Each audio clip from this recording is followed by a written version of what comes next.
Si tu es dirigeant, CEO, alors écoute bien ce qui va suivre. Je pense que tout entrepreneur a quelque part rêvé d'un agent, d'un système d'automatisation qui puisse automatiquement te faire tous les trucs que tu n'as pas envie de faire. On entend beaucoup parler d'agents, que ce soit pour des devis, de la prospection, ou encore toutes sortes d'analyses. Voilà, en vrac, tu peux aussi très bien faire des études de marché.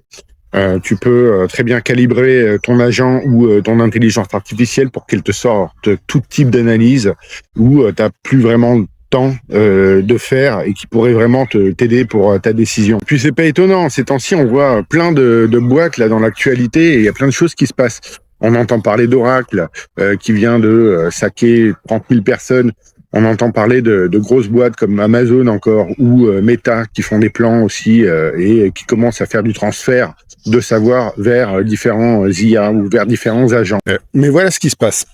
Écoute, avec toute la pratique que je peux avoir là depuis ces dernières années au quotidien avec ces intelligences artificielles, quelles qu'elles soient, un agent ou un système d'automatisation, ouais, c'est bien, ça c'est pratique, c'est vrai. Par contre, c'est évolutif. Ton business, les directions que prend ta société, les décisions que tu prends, elles évoluent en permanence. On est d'accord? Donc quelque part, ton agent, t'aura toujours besoin de le recalibrer, tu auras toujours besoin de changer quelque chose. Sans compter les problèmes techniques. Donc si t'as pas une bonne équipe de développeurs derrière, ça va vraiment être dur pour toi. Tu risques de passer plus de temps à corriger les erreurs de ton agent, à recalibrer, à changer les clés, API, tout ce qui a cassé, plutôt que de profiter vraiment de son boulot. Donc moi, oui, je suis quelque part pour l'automatisation. Je trouve que les agents, c'est révolutionnaire, c'est super bien. Mais d'un autre côté, l'avenir de l'IA, c'est surtout pour les entrepreneurs, les dirigeants de petites et moyennes structures, c'est ce qu'on appelle aussi la semi-automatisation. Je m'explique. Plutôt que de créer des agents globaux qui te fassent l'intégralité de ton département marketing, commercial ou de ta DRH, il faut que tu crées des workflows, des espaces d'automatisation ou des assistants IA. Et tous ces assistants IA, c'est facilement rectifiable. Tu peux les fixer comme tu veux. Et aussi, tu peux les faire évoluer avec l'évolution de tes décisions et de ton business. Pas plus tard qu'hier, on vient me voir encore pour me dire « Ah oui, David, il me faudrait un agent pour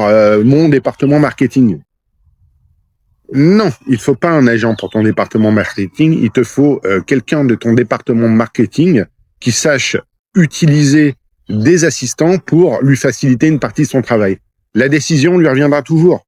Le contrôle, l'expertise, elle est toujours humaine. Donc voilà, quelque part, l'IA c'est bien, mais l'automatisation en outrance, ça craint. Bon, moi je suis David, je suis consultant formateur en IA générative pour dirigeants, PME et entrepreneurs, mais aussi pour la fonction publique. J'ai plus de 900 heures de formation derrière moi. J'ai accompagné une soixantaine d'entreprises, d'activités. Et je te partage ici, sur ce canal, mes retours d'expérience de terrain sur l'IA générative, mais aussi sur l'entrepreneuriat depuis mon retour en France. Tu peux aller voir aussi sur ma chaîne principale, je mets en ligne une formation complètement libre sur les bases de l'IA générative qu'il va te falloir pour vraiment décoller dans ce secteur. Alors, like, abonne-toi, commente, je réponds à tous les commentaires personnellement et à bientôt. Chin chin.